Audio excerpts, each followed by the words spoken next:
안녕하세요. 안녕하세요. 네, 반갑습니다. 네, 반갑습니다. 카르타고를 대항하는, 한니발하고 싸우고 있는 로마가 꾸역꾸역 밀어내고 있는 상황이었어요. 본국에서는. 네. 그런데 진짜 전장은, 그리고 진짜 주요 인물은 엉뚱한 곳에서 나타나요. 스페인에서 나타납니다. 오. 네. 그러니까 지금부터의 주요 무대는 스페인하고 아프리카가 됩니다. 아프리카까지. 오. 네, 그래서 스페인 여행 가시는 기분으로 네. 오늘은 같이 하시면 딱 좋을 것 같습니다. 또 스페인도 축구가 유명해서 그 도시들은 주요 도시들은 좀 알고 있습니다. 맞습니다. 이번 여행 갔더니 한 분이 아들 선물이라 그러면서 바르셀로나 유니폼을 사시더라고요. 정말 좋아했겠네. 그렇죠. 저는 지나가다가 매장을 발견하고 한번 들어갔는데 왜 오지? 하면서 나왔어요. 그러니까 이게 덕질을 얼만큼 하느냐에 따라 다른 맞습니다. 거야. 그래서 스페인 이야기를 같이 나눠보도록 할게요. 네. 여기 어디로 올라가느냐 하면 처음에 한니발이 사군툼에서 전쟁을 치르고 계속해서 로마 쪽으로 오고 있는 걸 알고 있었어요. 그때 스키피오라는 집정관이 한니발이 오는 거를 막아라 라는 명령을 받고 스페인으로 가요. 네. 근데 가던 길에 얘네들이 이상하네? 배로 안 오고 이상하게 계속 육지로 오네 하면서 스키피오 집정관이 다시 본국으로 돌아가죠. 네. 그런데 스페인으로 갈 때 혼자 간 게 아니었고 부관으로 이 형이라는 말도 있고 동생이란 말도 있고 해서 헷갈리는데 형인 것 같아요. 브라더. 네, 그냥 브라더 네. 이렇게 돼 있는 것 같아요. 네. 그나이오스 스키피오라는 분이 있는데 네. 이 분한테 당신이 스페인을 가가지고 내가 할 역할을 하고 나는 로마로 가서 군대를 다시 모아서 한니발을 막아보겠다. 이렇게 된 거잖아요. 그래서 피사로 들어갔다 이렇게 올라가죠. 네. 푸블리오스 스키피오라는 분이거든요. 이 네. 집정관이라는 사람이. 이 푸블리오스 스키피오하고 한니발하고 우연히 정찰하다가 기병대끼리 싸웁니다. 네. 이때 죽을 뻔하죠. 그때 살린 사람이 노예라는 말도 있고 아들이라는 말도 있어요. 여기서 주요 등장인물이 하면 또 등장했습니다. 노예일 가능성은 없죠. 아들. 네. 아들. 이 굉장히 주요 등장인물이에요. 이 주요 등장인물이 그 전투에서는 아버지를 살리는 역할로 네. 또 그냥 영웅화했다라는 말도 있는데 알 수는 없습니다. 네. 그리고 나서 트레비아라는 강 근처에서 전투가 한번 벌어지는데 이때 스키피오는 아픈 상태였고 네. 그리고 동료 집정관이 군대를 끌고 올라온 상태였거든요. 그때 스키피오는 한니발이 어떤 사람인지 조금 눈치챈 거예요. 특히나 기병이 센 것도 알고 있었고 그리고 폴리어스 스키피오가 한니발하고 싸우면서 기병이 많이 죽었기 때문에 기병이 부족한 상태였어요. 네. 그래서 전투를 원치 않았어요. 그러면서 겨울이고 하니 좀 이따 하자라고 얘기했는데 새로운 집정관은 싸우고 싶었던 거죠. 싸우는데 다행히 이분이 능력은 좋았는지 많은 피해는 입지 않았습니다만 진 거는 진 거였어요. 그리고 나서 푸블리우스 스키피오는 다시 본인이 담당해야 될 지역인 스페인으로 갑니다. 아, 다시 가는군요. 네. 회복하고 간 거예요? 가면서 회복을 했는지, 네. 회복하고 갔는지, 네. 의사를 동행했는지는 네. 알 수 없어요. 이때 아들 스키피오는 동행하지 않습니다. 본국에 있군요. 네, 본국에 있으면서 얘기를 들어보니까 있는 집, 이 귀족이라는 표현이 안 맞아서 귀족이라는 표현은 못 쓰겠는데 있는 집 자제들은 교육을 당연히 잘 받았겠죠? 네. 그리고 17살 정도 되면 사령관들한테 이렇게 붙여서 보낸대요. 그러면서 옆에서 보고 배울 수 있게. 그러면서 이제 쫓아다녀요. 그 네. 아들 스키피오는. 네. 그래서 칸나이에서 대패할 때도 옆에 있고 네. 이렇습니다. 아. 눈으로 이렇게 공부하고 있었던 거죠. 네. 네. 한니발이 어떤 사람인지를 알고 있었던 것 같아요.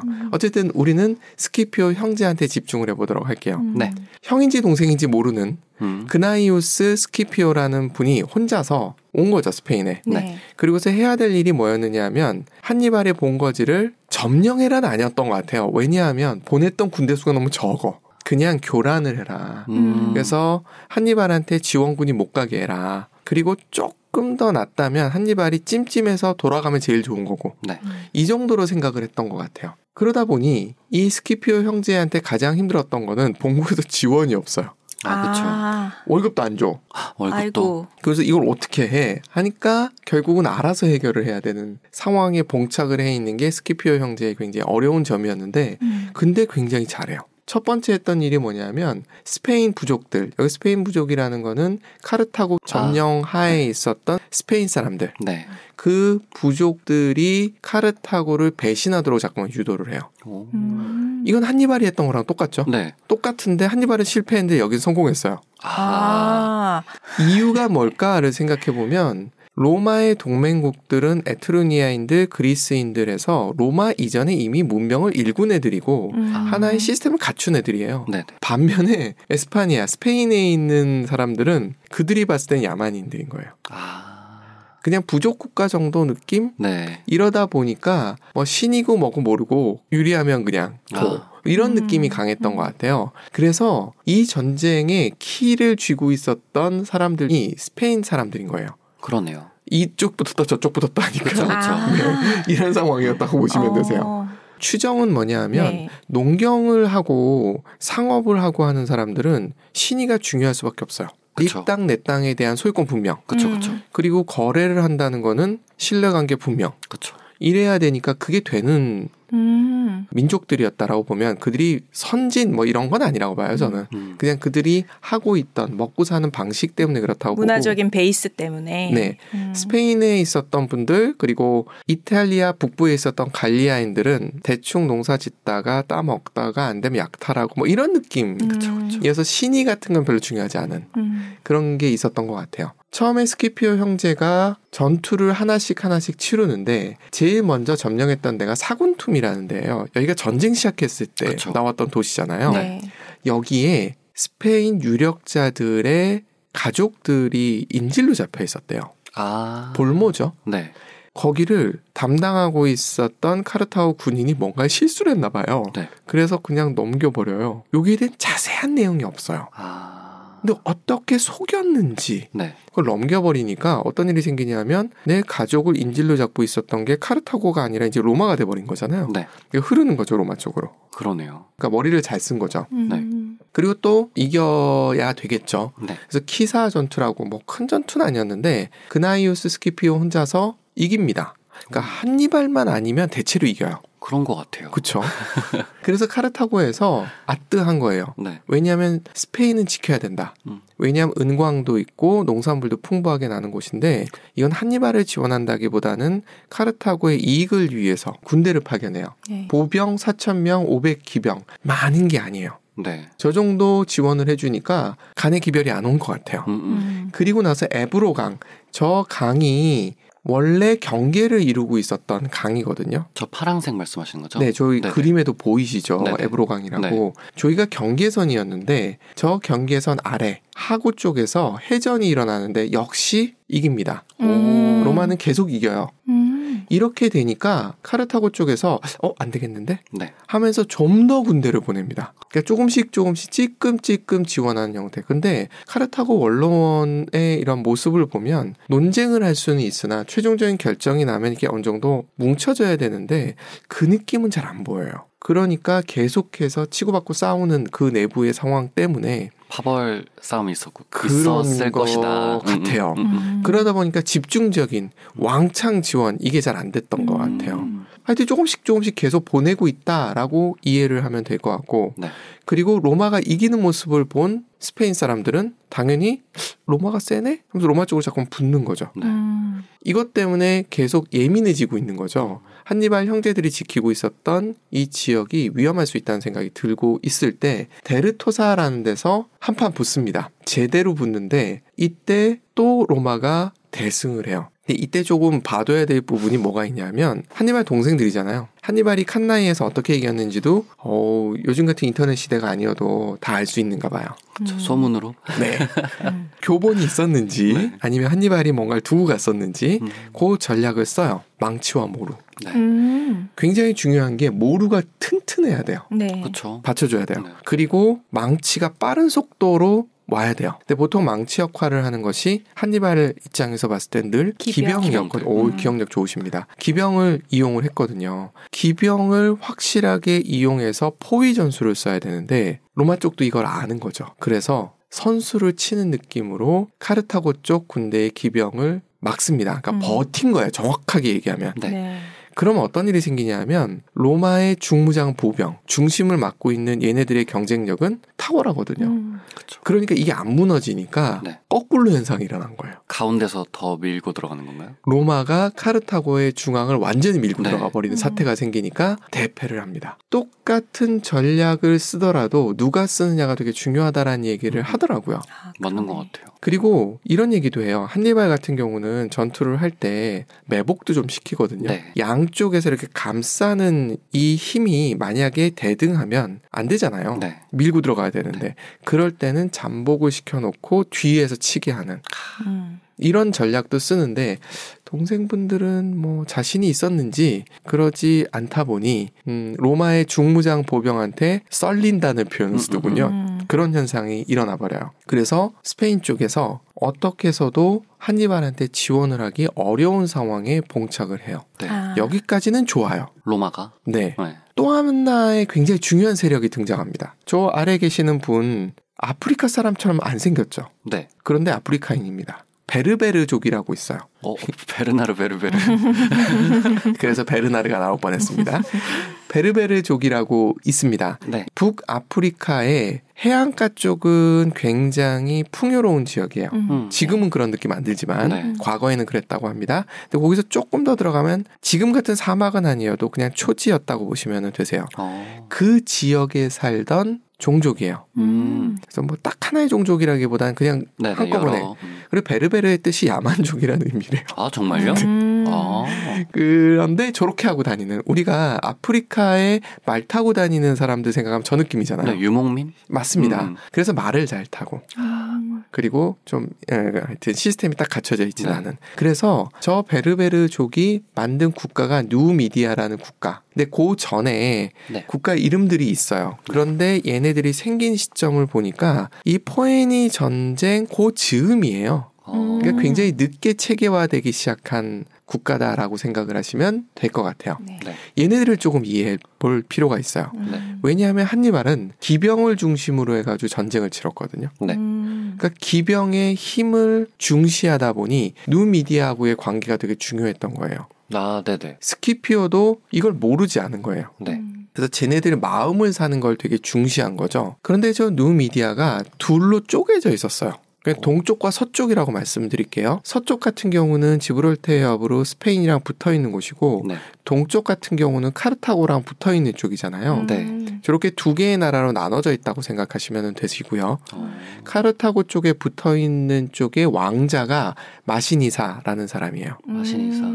그리고 서쪽에 있었던 지역의 왕이 시팍스예요. 로마도 어떻게 해서든지 스페인을 약화시키고 기병을 약화시키기 위해서 방법을 생각을 한 거죠. 카르타고도 당연히 생각을 한 거고. 네. 카르타고는 바로 옆에 있었던 누미디아를 동맹국화시켰어요. 사실은 점령했다는 표현이 맞아요. 네네. 그러면서 아들인 마시니사를 인질로 잡고 있는 상태였어요. 아. 그 상태에서 스페인에서 좀 밀리잖아요. 네. 그래서 마시니사를 파견하기로 합니다. 아하. 기병들이랑 네. 같이 파견하기로 하고 로마는 이 상태에서 어떻게 해야 될까 고민을 하다가 어차피 마시니사하고 시팍스하고 사이가 안 좋아요. 네. 또 시팍스하고 카르타고도 사이가 안 좋아요. 잘 됐네. 그렇죠. 네. 그래서 시팍스 왕한테 좀 어떻게 좀 해봐봐 네. 하고 이렇게 슬슬 부추기니까 거기서 카르타고에 대한 반란을 일으키는 거예요. 네. 그럼 스페인에 있었던 한니발 동생들이 진압하러 갈 수밖에 없는 상황이 된 거예요. 바로 옆이고 그쵸. 여러 가지 이유로 진압하러 가서 진압은 했다고 해요. 그리고 돌아오면서 마시니사를 동행합니다. 이게 굉장히 중요한 의미를 가지더라고요. 네. 기병들이 한꺼번에 들어왔다. 그리고 마시니사 저 사람이 이렇게 쭉 따라가다 보면 굉장히 훌륭한 기병 대장이에요. 네. 왕으로서의 역할은 잘은 모르겠는데 기병 대장으로서의 능력은 출중했던 것 같아요. 아, 무력이 좋았네. 그래서 밀립니다. 로마가. 아, 전세가 이것 바뀌었군요. 때문에 네. 기병이 들어오면서 하는 거죠. 네. 제가 스키피오 아프리카누스라는 이름을 갑자기 등장을 시켰는데 저 사람이 푸블리우스 스키피오의 아들. 아, 네네. 살려준? 네. 네. 그 사람이 나중에 마시니사한테 접근을 해요. 적의 동맹을 빼내면 네. 저쪽은 마이너스, 나는 플러스. 그쵸. 그럼 2배의 효과. 네. 이런 거잖아요. 그래서 누미디아가 계속 나온다. 그리고 동서로 갈라져 있었고 시팍스라는 사람이 있었고 마시니사가 있었다. 네. 이 정도로 이해하고 가시면 뒤에 이해가 훨씬 좋습니다. 잘 싸우던 스키피오 형제가 돌아가십니다. 아, 두 분 다? 네. 거의 비슷한 시기에. 네. 스키피오 형제가 찌끔찌끔 스페인을 요격하고 다니다가 이제 제대로 한번 휩쓸어 보겠다. 본토에서도 한니발이 조금씩 밀리고 있는 상황하고도 이렇게 맞물려 들어가요. 그러면서 본격적으로 밀어붙여야 되겠다. 네. 라고 생각을 하고 베티스 이게 참 어렵더라고요. 지금 스키피오 형제의 진로가 보이시죠? 네. 1번, 2번, 3번을 앞에서 보여드렸던 거고 네. 사군툼을 통과해가지고 5번으로 가고 6번을 가죠. 네. 저희 4번 있는 지역 즈음에서 스키피오 형제들이 둘로 분리되어서 전쟁을 치르고 있는 상태였어요. 그런데 둘로 분리돼 있다 보니 약하잖아요. 네. 그래서 합쳐서 싸우려고 싸우진 않으려고 노력하고 있었어요. 아, 네네. 그 상태에서 카르타고 쪽은 집중적으로 지원병이 들어와 있는 상태였어요. 네. 누미디아에서 기병 3천도 왔고 네. 군대도 엄청나게 지원이 됐었기 때문에 카르타고 입장, 한니발 형제들 입장에서 봤을 때는 지금이다. 네. 라고 생각을 한 거죠. 이때 베티스 강 전투라고 하는데 정확하진 않대요. 요 근처에 도시를 푸블리오스 스키피오가 점령하고 있었는데 네. 이걸 끄집어내야지 되겠다라고 생각한 거예요. 네. 공성전은 힘드니까. 근데 그 도시가 한니발의 와이프의 고향이래요. 아하. 거기를 점령하고 있었던 거예요. 근데 안 나오는 거지 자꾸만. 네. 그래서 마시니사가 기병을 이끌고 그 주변에 약탈을 하고 그리고 로마군 입장에서 봤을 때도 식량 공급을 하려면 자꾸만 나갔다 들어왔다 하는데 그걸 못하게 방해를 자꾸만 하는 거예요. 네네. 그렇게 나올 수밖에 없게 만든 거예요. 네. 그리고 카르타고가 군대가 합쳐진다는 얘기를 들으니까 이걸 합쳐지기 전에 어떻게 해야겠다는 생각에 나섰다가 한 방 맞고 푸블리오스 스키피오가 전사합니다. 그러니까 결국은 인원이 충원된 거 플러스 마시니사가 전략. 조인한 거 네. 이게 합쳐지면서 형이 죽어요. 근데 동생은 현재 모르는 상태예요. 그거를. 그쵸. 그 상태에서 어떤 일이 생기느냐 하면 그나이우스 스키피오를 역시 포위를 해버린 거예요. 네. 몰려서 작은 언덕으로 올라갔는데 로마군이 수경지라고 표현을 하죠. 아, 네네. 할 때 굉장히 잘 만들어요. 거의 도시를 짓듯이 짓는다라고 되어 있는데 네. 그걸 할 수 없었대요. 왜냐하면 완전 돌밭이었대요. 아무것도 안 들어가는 거야. 네. 그래서 대충 어떻게 나뭇가지 이렇게 얼기설기를 해놓은 거예요. 네. 근데 재밌는 게 카르타고 군이 이걸 딱 보고서 생소한 형태의 방책이잖아요. 네. 속임수가 있다. 아. 라고 생각을 했대요. 그럴 수 있겠다. 카르타고 군 장군이 딱 와서 보더니 야 저거 아무것도 아니잖아. 이렇게 해가지고 그나이우스 스키피오도 전사하죠. 전사를 합니다. 그러면서 거의 다 죽어요. 네. 이때 기병대장 하나가 남아있는 군대를 이끌고 도망갑니다. 에브로강 이북으로. 네. 그러니까 뒤집어 얘기하면 스페인을 거의 다 점령해 가던 상황에 카르타고가 집중적으로 지원을 해주는 바람에 이 스키피오 형제는 지원 못 받고 있었잖아요. 네. 그 상태에서 완전히 그동안 일궈냈었던 업적을 다 반납하는 상황에 봉착을 합니다. 네. 이렇게 되니까 뭔가 방법을 찾아야 되잖아요. 네. 그리고 저기 이름을 적어놨어요. 루키우스, 마르키우스, septius. 네. 이 사람이 기병대장이었고 네. 권토중례라 그러죠. 네. 를 꿈꾸면서 본국에다가 상황이 이러이러하고 이러이러하니 군대 좀 더 보내주시고 지원 좀 해주세요라고 해야 되잖아요. 네. 할 때 이 사람이 무슨 생각이었는지 모르겠는데 사령관이라고 써서 보냈대요. 정확하게 전직 집정관인데 네. 사령관이라고 이해하시면 맞으세요. 아, 네네. 근데 원론에서 딱 보고 난 너 임명한 적 없는데? 아. 라고 했다고 합니다. 네. 그래서 네로라는 사령관을 보내기로 결정을 해요. 네. 보냈는데 어떤 일이 생기느냐 하면 이 사람이 클라우디우스 가문이라고 들어보신 적 있죠? 네네. 그 호전적인 집안. 네. 거기 사람이거든요. 네. 그래서 나가자 싸우자 이기자 해서 쫓아갑니다.